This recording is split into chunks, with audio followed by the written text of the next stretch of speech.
Olá, pessoal! Me chamo Lucas, sou professor de enfermagem do Instituto Livre e hoje daremos continuidade à nossa aula de hemoterapia, iniciando com as indicações transfusionais.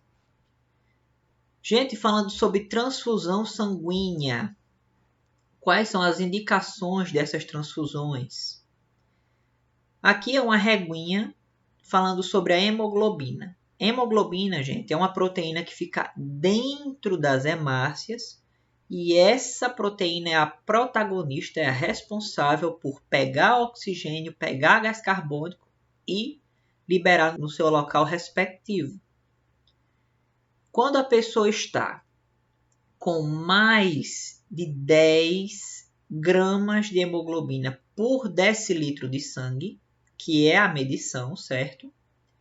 Geralmente não é recomendada uma transfusão. Quando a pessoa está com 8 a 10 gramas de hemoglobina por decilitro, já se pode avaliar uma anemia sintomática, sangramento ativo, cirurgia. Então, já existem condições que o paciente possa se avaliar a recepção, sim, de uma doação sanguínea. Estando entre 7 e 8, o paciente oncológico, hematológico, que sofreu também cirurgia cardíaca, ortopédica. Então, também já é um paciente que está passando por situações que possa ser avaliado também a transfusão. Mas o mais indicado que, assim, veio esse exame, veio esse resultado no hemograma laboratorial, menos de 7 gramas de hemoglobina por decilitro sanguíneo, está indicado sim a transfusão. É indicado a transfusão. E se o paciente estiver em cuidados intensivos, como já foi dito, transfundir com hemoglobina maior que 7 gramas por decilitro aumenta complicações cardíacas e mortalidade. Então, não é qualquer situação que a gente possa transfundir, certo? O médico, a equipe médica, ela vai avaliar a necessidade de acordo com os resultados dos exames e vai avaliar se há necessidade de transfundir hemoglobina, de transfundir sangue para esse paciente com deficiência. Se o paciente está com plaquetas baixas, mas está sem sangramento, a taxa de transfusão plaquetária é quando nós temos menos de 10.000 plaquetas por milímetro cúbico de sangue. Considerar a transfusão entre 10 e 20 mil em pacientes ambulatoriais ou com risco aumentado de sangramento. Quais são as indicações gerais de transfusão, pessoal? Sangue total, o tipo sangue total, em casos de trauma e cirurgia. Concentrado de hemácias, em trauma, cirurgia, anemia, qualquer perca sanguínea e distúrbios sanguíneos, por exemplo, a doença falciforme, que é uma doença que deixa as nossas hemácias em formato de foice e não permite com que ela carregue oxigênio com a mesma eficiência para a qual ela foi criada. Plaquetas, tratamento oncológico, transplantes de órgãos e cirurgias. Receber plasma, paciente com queimaduras, choque e distúrbios de coagulação. Paciente grande queimado, pessoal, tem muita chance de chegar a ter choque hipovolêmico por perda aumentada de plasma, devido ter o rompimento da barreira da pele, certo? Então, a perca excessiva de plasma é normal no paciente queimado e no paciente de choque, né? E paciente com distúrbios de coagulação vão receber justamente fatores de coagulação presentes no plasma. Fatores antihemofílicos crioprecipitado, que é aquilo que nós vimos, fatores de concentrados antihemorrágicos. Quem tem hemofilia, que são as doenças de fatores de coagulação, distúrbios de coagulação hereditário comum, como a doença de von Willebrand. E aqui vamos explicar cada um dos componentes do sangue, junto com suas indicações. Para indicar a transfusão de hemácias, considera sempre o quadro clínico do paciente e não apenas o resultado dos exames laboratoriais, porque ele pode ter um resultado laboratorial que seja ruim, mas que ele não esteja apresentando necessariamente os sintomas que seja equivalente a esse resultado laboratorial. Então, o médico ele faz sempre a análise do laboratório e a análise clínica. Uma informação importante: as hemácias elas ficam congeladas de 2 a 6 graus e elas têm validade de 35 a 42 dias. Estou falando isso, pessoal, porque se um dia vocês chegarem a trabalhar num banco de sangue ou com a coleta e processamento de hemocomponentes, todos eles exigem uma forma de acondicionamento específica para o tipo de hemocomponente, juntamente com uma validade que não pode passar do prazo estabelecido de acordo com os estudos. Mais uma vez, avaliando a hemoglobina. Hemoglobina acima de 9 gramas por decilitro, a transfusão não está indicada. Abaixo de 7 gramas por decilitro, é indicado. Entre 7 e 9 gramas por decilitro, nem sempre é necessário considerar a presença de sinais e sintomas, taquicardia, dispneia, hipotensão e comorbidades, doença pulmonar, angina instável, infarto agudo do miocárdio há menos de 3 meses, quimioterapia e outros. O objetivo da transfusão não é normalizar a hemoglobina, mas levar o paciente à estabilidade clínica. É aconselhável transfundir uma unidade de concentrado de hemácia por vez e reavaliar a necessidade de nova transfusão. Não passar 2, 3 bolsas, certo? Sempre aos poucos e avaliando a necessidade de mais. O conteúdo do concentrado de hemácias são hemácias, plasma e leucócitos. O volume médio é de 250 ml.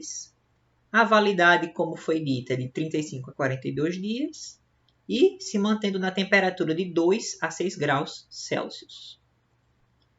De acordo com a contagem de plaquetas, transfundir se as plaquetas estiverem abaixo de 100.000 unidades por milímetro cúbico, se tiver sangramento ativo em sistema nervoso central ou oftalmológico ou necessidade de procedimento invasivo, que você saiba que possa haver distúrbios na coagulação e o paciente chegue a apresentar hemorragias.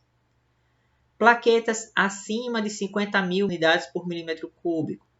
Sangramento ativo ou necessidade de procedimentos cirúrgicos, punção lombar, anestesia epidural, gastroscopia e biópsia, biópsia hepática, inserção de catéter central, biópsia transbrônquica, laparotomia, parto cesáreo, histerectomia e procedimentos similares. Plaquetas contendo menos de 20.000 unidades. São essas condições.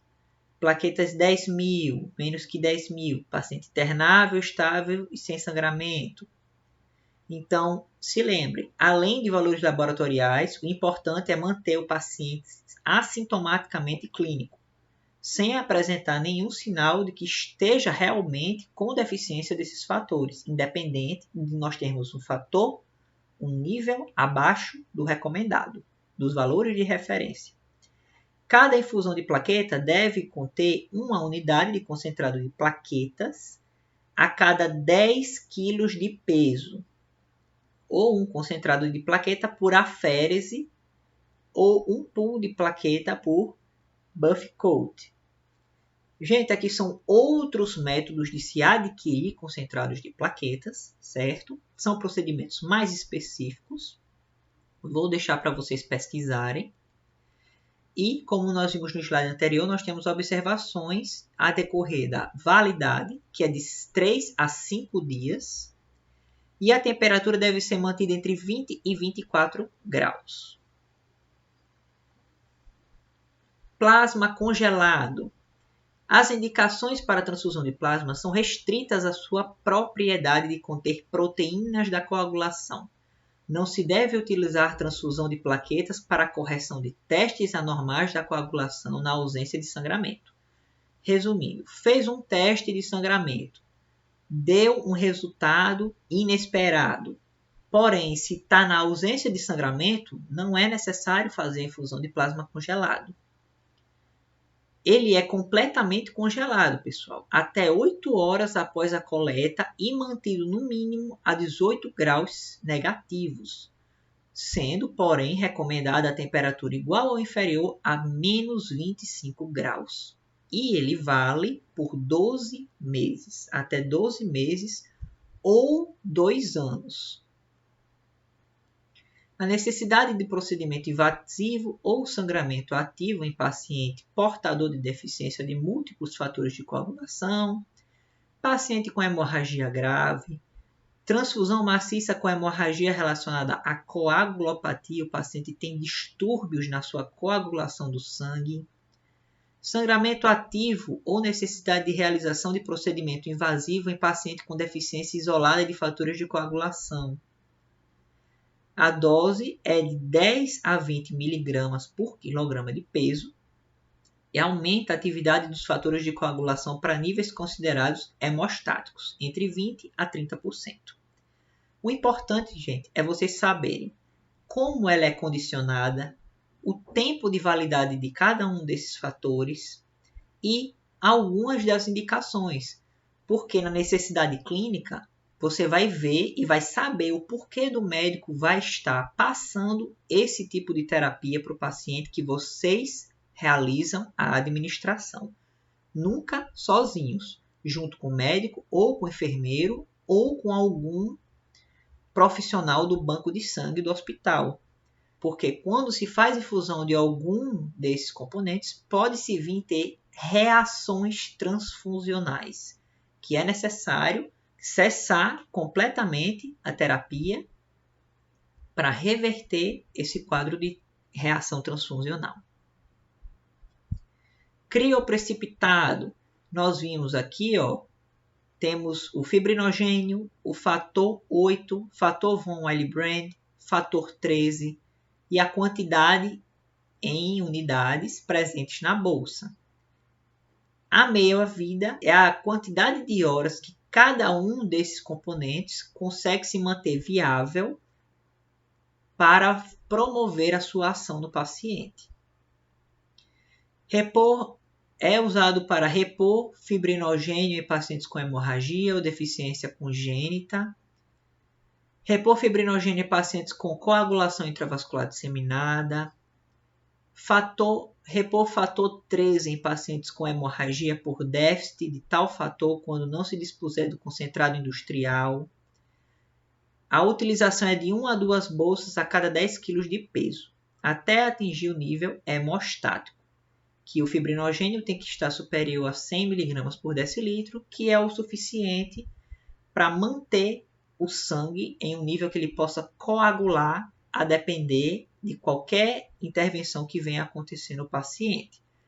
E a meia-vida desse fibrinogênio, que é um fator importantíssimo para as plaquetas fazerem sua função e coagular o sangue, é de 100 a 150 horas rodando dentro do paciente, certo? Doação de sangue. Caminhos para a doação de sangue. Primeiro o sangue é coletado, depois são realizados testes sorológicos para saber se tem algum micro-organismo potencialmente contaminante ou algum fator que possa causar prejuízos ao paciente. Divisão de hemocomponentes, hemácia, plaqueta e plasma, que é aquela separação que nós vimos por processo físico, separando o sangue nos seus componentes comuns. O sangue é armazenado em temperatura adequada, que nós vimos que cada um tem uma temperatura a ser armazenada. Aguarda a liberação dos testes sorológicos para detectar alguma substância proteica, viral, bacteriana que possa causar prejuízo ao paciente. Ele é distribuído, as bolsas de sangue vão para as agências transfusionais e o sangue chega ao paciente para ser transfundido. Informações adicionais. Quem pode doar sangue? Pessoas saudáveis, ter entre 16 a 69 anos, pesar acima de 50 quilos, porque uma pessoa desnutrida com pouco volume vascular não pode perder esse sangue, porque pode causar hipotensão, o paciente pode chocar e vir a óbito. Apresentar documento original com foto, né? Válido em todo documento, em todo o território nacional, todos os documentos necessários para que você seja identificado. Sempre o doador ele é identificado, porém na hora de receber, esse recebimento é anônimo. Você não sabe de quem está recebendo, mas precisa-se ter o catálogo, porque é feito um cadastro, né, para saber que tipo de doador tem a frequência de repassar o seu sangue e o estilo de vida que ele segue. Porque você não pode ter hepatite depois dos 10 anos de idade, não pode estar gripado, não pode ser grávida, não pode ter HIV, sífilis, doença de Chagas ou ser exposto a essas doenças, não pode ser usuário de drogas, não ter tatuagem ou piercing há menos de 12 meses, e se teve relacionamento sexual com múltiplos parceiros nos últimos 12 meses, também não pode doar. Então, ter o cadastro de pessoas que realizam doação é importante justamente para monitorar o seu hábito de vida, além de mantê-lo cadastrado e sempre poder contar com o auxílio dessas pessoas que realizam doação. Restrições para a doação no Brasil. Nós temos aqui um quadrinho, gente, informativo, certo? Eu não vou ler para a aula não ficar tão extensa, mas é importante vocês verem no nosso país quais são as condições que impedem as pessoas de doarem sangue. E quanto de sangue a gente recebe e quanto de sangue a gente deixa de receber por hábitos inadequados desses usuários ou de restrições excessivas do nosso ministério. Aqui, pessoal, é uma requisição de transfusão de sangue, certo? É preenchido todos esses dados, feito todo o acompanhamento do material a ser doado, além de ter o controle do doador. Caso ele tenha alguma doença sanguínea que ele desconheça, o banco de sangue acaba informando de forma sigilosa a condição em que esse doador se encontra. A etiqueta de transfusão é certeza da destinação correta do hemocomponente e só pode ser retirada após o término da transfusão.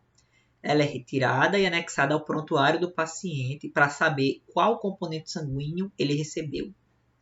Sempre checar a etiqueta na suspeita de reação transfusional, para ter certeza de que o sangue está compatível no fator ABO e RH com o receptor.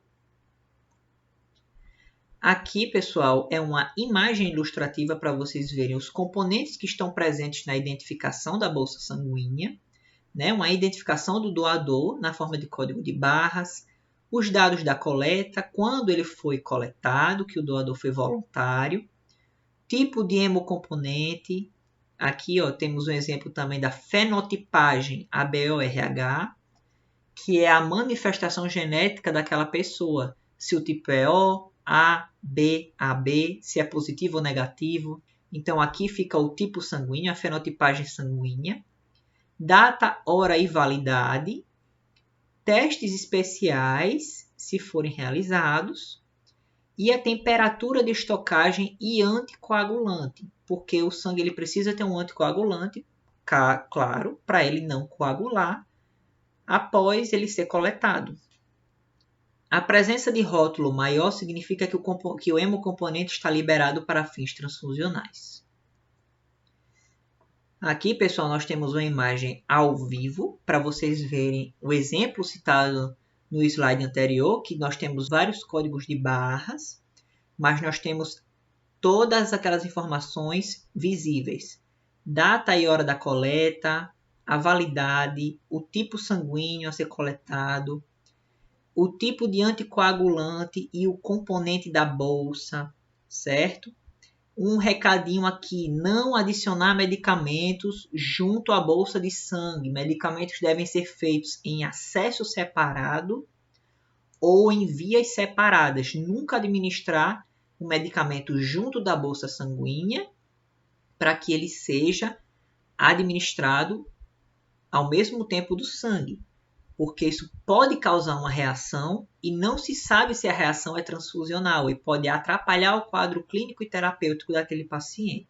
Após iniciar a transfusão, o enfermeiro deve ficar pelo menos 10 minutos no leito em caso de reação transfusional imediata e checar os sinais vitais pelo menos no começo e no fim da transfusão. Se realizar a transfusão em equipo e acesso próprio, não administrar medicamentos na bolsa de hemocomponentes. Administrar sempre numa via separada. Deve-se realizar a transfusão eletiva lentamente para evitar intercorrências durante o procedimento. Em caso de emergência, pode-se intensificar o tempo, seguindo prescrições médicas, usando bolsas identificadas com o tipo sanguíneo de emergência, que é o O negativo. O O negativo e o positivo, né? Obviamente o O negativo é de primeira escolha, para doações universais. Em caso de emergência, O negativo é o de primeira escolha, porque ele não tem nem fator RH, nem fator ABO. Ele pode ser recebido por qualquer receptor. Então, é o sangue escolhido para casos de emergência. Realizar dupla checagem do paciente a receber a bolsa e o tipo sanguíneo. Checar se é o paciente correto, se a bolsa está correta, se foi feito o teste de compatibilidade e checar mais uma vez antes de transfundir, para que seja feito com a maior segurança possível. O tempo máximo de uma transfusão é em torno de 4 horas. A velocidade é ajustada de acordo com o risco de sobrecarga circulatória. Se o paciente teve uma hemorragia grave, você pode acelerar um pouco essa infusão.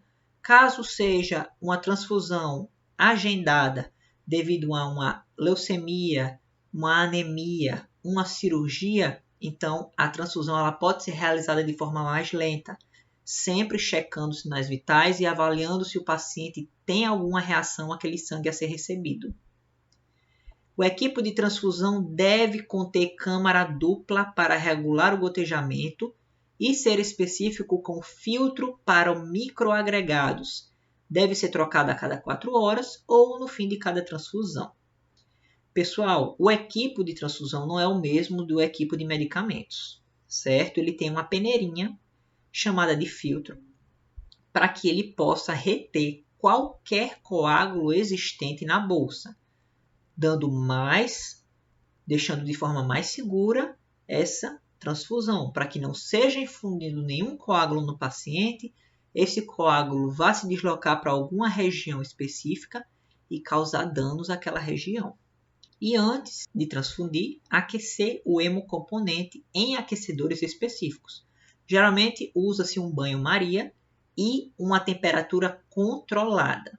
Não se deve aquecer demais porque você pode lesionar, você pode destruir os componentes daquela bolsa que vão ser usados na transfusão.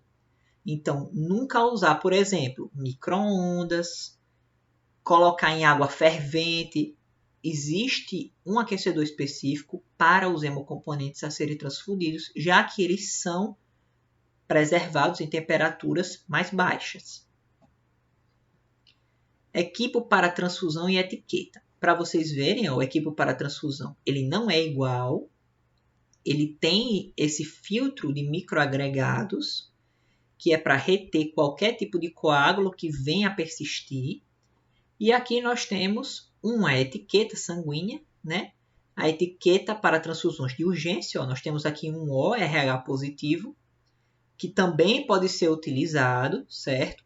Quando você transfunde um RH positivo em uma pessoa RH negativa, em casos de emergência, de primeira mão, o seu corpo pode não reagir. Ele pode ficar sensível a futuras transfusões com RH positivo, você sendo negativa. Então, usa-se sim o O positivo para emergências, mas o mais indicado, porém mais difícil, é o O negativo.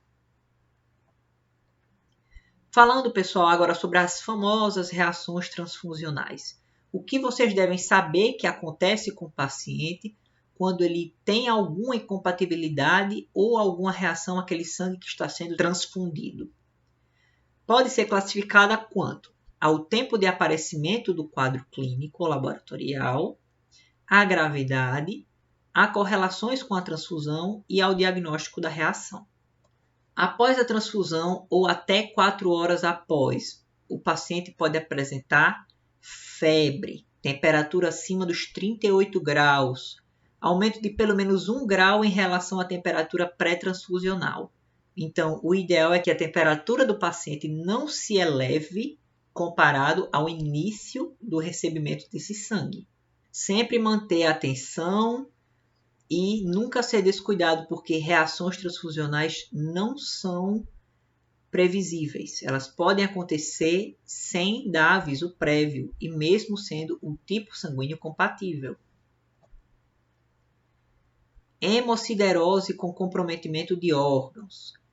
A presença do nível de ferritina maior ou igual a 1000 microgramas por litro no contexto de transfusões repetidas de concentrado de hemácias e disfunção orgânica é quando um excesso de ferro se deposita nos órgãos, comprometendo a sua função. Púrpura pós-transfusional é um episódio que aparece várias petequiazinhas, várias manchinhas no paciente após a transfusão. Presença de anticorpo antiplaquetário no receptor. Então, ele pode ter, como vamos dizer, uma reação a algum componente daquela bolsa. Reação hemolítica tardia. Vão ser acompanhados de febre, icterícia, que é o amarelamento de pele e mucosas, e anemia. A reação hemolítica é quando o seu corpo destrói as hemácias. Ele não reconhece as hemácias e acaba destruindo. Isso pode acontecer, é difícil, mas pode acontecer quando se tem uma reação transfusional, mesmo sendo com um tipo compatível de sangue. Aloimunização, aparecimento no receptor de novo anticorpo clinicamente significativo contra antígenos eritrocitários detectados pelo teste de antiglobulina direta positivo ou triagem de anticorpos irregulares e ausência de sinais clínicos ou laboratoriais de hemólise. Seria um anticorpo novo que ele apareceu, não estava previsto ele aparecer e acaba destruindo, se tornando sensível para destruir futuras hemácias transfusionais que venham a ser recebidas por esse paciente. Hemocomponentes irradiados, eles acontecem para prevenção da doença do enxerto contra-hospedeiro pós-transfusional. Irradiar hemácias e plaquetas de doadores de sangue, parente de primeiro grau, hemocomponentes compatíveis de receptores imunossuprimidos. Irradiar esses componentes serve para que eles não sejam atacados pelo seu corpo e causem menos reações transfusionais no caso de doação. Doença do enxerto contra o hospedeiro. É a mesma coisa que foi vista no slide anterior. É uma síndrome que acontece de 2 dias a 6 meses após a infusão de hemocomponente, sendo caracterizado por essa série de sinais e sintomas: febre, diarreia, lesões cutâneas, hepatomegalia, aplasia da medula óssea, pancitopenia e resultado de biópsia de pele ou de outros órgãos comprometidos, compatível com essa doença do enxerto ou presença de quimeirismo leucocitário. Pessoal, são muitos nomes específicos, vocês não vão precisar decorar todos eles agora. Fica a título de conhecimento para vocês pesquisarem, mas não se preocupem, é muita informação que os médicos e enfermeiros, principalmente os que trabalham no banco de sangue, devem conhecer, porque são coisas que podem acontecer em casos de transfusão sanguínea, mas vocês devem apenas ter o conhecimento de que essas reações podem acontecer, certo? E que os sinais e sintomas são esses presentes para vocês se atentarem caso eles cheguem a acontecer. Transmissão de doenças infecciosas, parasitas, fungos, protozoários, bactérias, eles podem passar despercebidos no teste de sorologia que é feito na bolsa antes dela ser encaminhada para os centros de referência e pode acabar passando para o receptor esses micro-organismos que causem essas doenças infectocontagiosas. Hipotensiva seria uma hipotensão reflexa quando se tem a inserção do componente hemático no seu sistema sanguíneo. É uma exclusão de todas as outras causas de hipotensão arterial, responde rapidamente à cessação da transfusão e ao tratamento de suporte. Hemólise não imune.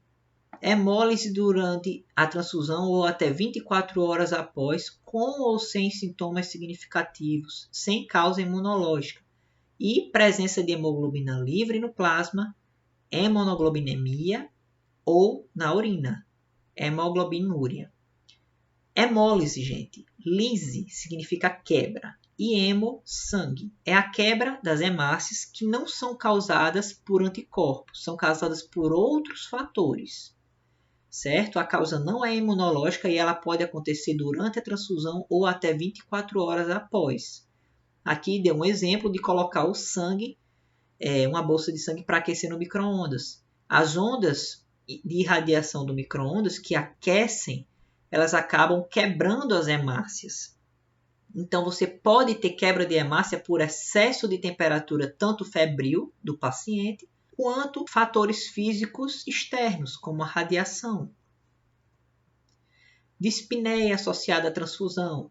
Às vezes, um volume sanguíneo aumentado ou uma carga volêmica maior pode causar um excesso de sobrecarga circulatória e sobrecarga dessa circulação, principalmente nos pulmões, causando dificuldade de respirar, um quadro agudo que pode acontecer dentro das primeiras 24 horas. Hemolítica imune, que é quando vocês têm uma reação transfusional dentro de um dia por incompatibilidade ABO ou de outro sistema eritrocitário, que nós vimos nos slides anteriores. Sobrecarga circulatória. Excesso de volume dentro dos vasos pode causar um edema pulmonar, que é quando o líquido extravasa de dentro dos vasos para os pulmões, causando um quadro de deficiência respiratória, que seria a insuficiência respiratória aguda, taquicardia, hipertensão arterial, achados de imagem de edema pulmonar, evidência de balanço hídrico positivo, você tem mais líquido retido do que eliminado, aumento da pressão venosa central, insuficiência ventricular esquerda. Todos esses fatores podem ser causados devido a um aumento da sobrecarga circulatória. Como já está dizendo o nome, é uma quantidade de carga circulatória maior do que o nosso sistema cardiocirculatório pode suportar. Alergias.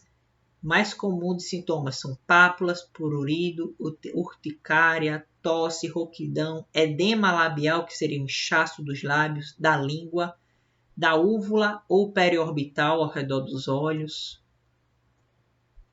No caso de suspeita de reação, pessoal, isso aqui é importante vocês saberem. Interrompa a transfusão e não reinstale. Proteja o equipo. Mantenha o acesso venoso com soro fisiológico a 0,9%. Confira as identificações da bolsa, do receptor. Informe ao serviço de hemoterapia e notifique a reação. Como nós vimos, toda intercorrência deve ser registrada nos prontuários. Pessoal, espero que vocês tenham gostado da aula. Essas foram as referências que eu utilizei para trazer para vocês todo esse conteúdo sobre a hemoterapia, o que são os componentes hemoterápicos, os seus derivados, como se realizam as transfusões nos circuitos adequados, as intercorrências. É importante que vocês tenham esse conhecimento, porque tanto de forma agendada quanto de forma de urgência, nós temos a transfusão sanguínea acontecendo nos nossos serviços de saúde. E é importante saber sobre a compatibilidade, o sistema ABO-RH e a sua importante função entre os doadores e os receptores. Um forte abraço a todos e até a aula que vem.